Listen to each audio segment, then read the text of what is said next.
All right, let's talk about the 2025 Series 7 exam. If you're here, you're serious about passing, and I'm serious about getting you there. This isn't just another guide, this is the game plan. We're going to break down exactly what you need to do to pass this thing. So, let's get right into it. First things first, I want you to burn this number into your brain. 72%. That's it. That's the magic number. This isn't about getting a perfect score, it's about strategically hitting this target. Everything we talk about today, everything you study, it's all pointing to this one number. So yeah, that's the big question, right? How do you actually get to 72%? Well, it's definitely not about luck. It's about having a blueprint. It's about knowing the exam inside and out before you even sit down at that terminal. And that's exactly what we're going to build for you right now. Okay, let's pop the hood and see how this thing is built. You know, the biggest mistake people make is trying to memorize the entire textbook, cover to cover. That's not the path. The real key is understanding the structure of the exam, where the points are, what the test writers are really trying to ask you. So you're going to see a total of 135 questions on your screen. But here's the catch. Only 125 of them actually count. The other 10?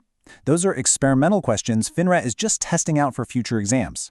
The problem is, you have no idea which 10 are the experimental ones. So what does that mean? It means you have to treat every single question like it's for real.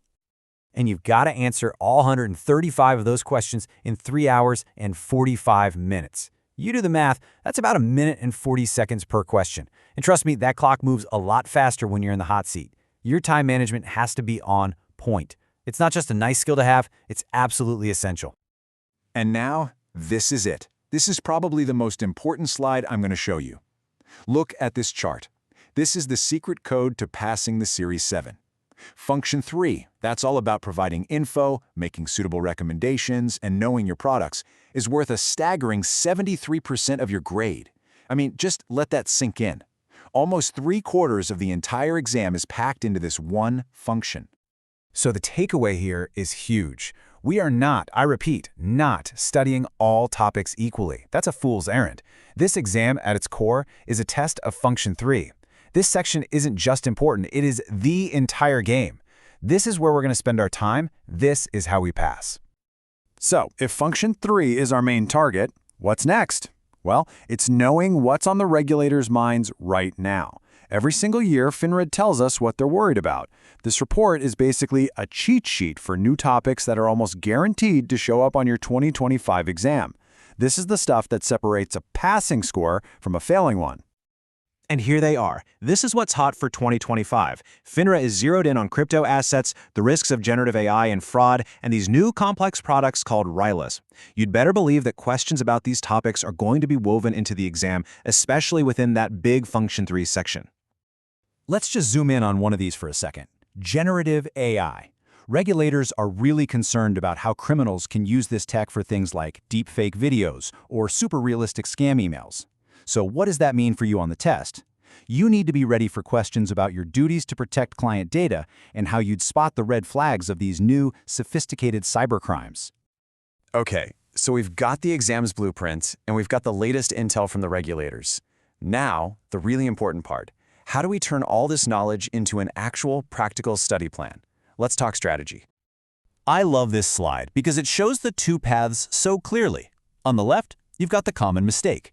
You try to learn a little bit of everything, you don't pay attention to what's new, and you just kind of wander through the material. On the right, that's the winning strategy. It's surgical. We hammer Function 3, we master these new hot topics, and we use the official FINRA outline as our roadmap. Here it is, your 4-step plan. It's that simple. 1. You get that FINRA content outline and it becomes your Bible. 2. You spend the vast majority of your time living and breathing Function 3. 3. You layer in all that new intel, the crypto, the AI, the RILAs. And 4. You take practice exams like it's your job, always under timed conditions. This is how you walk in on exam day feeling ready. So, you've put in the hours, you've followed the plan. Now it's game day. You know, all that prep means nothing if you can't execute when the pressure's on. So let's talk about how you're going to dominate on exam day. This is your checklist when you sit down at that computer. First, keep an eye on the clock.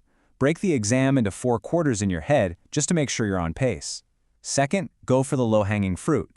Answer all the questions you know right away to build momentum. Third, use that flag for review feature. If a question is stumping you, do not get stuck in the mud. Flag it, move on, and come back later. And last, with whatever time you have left, go back to those flagged questions. And please, answer every single question. There's no penalty for guessing.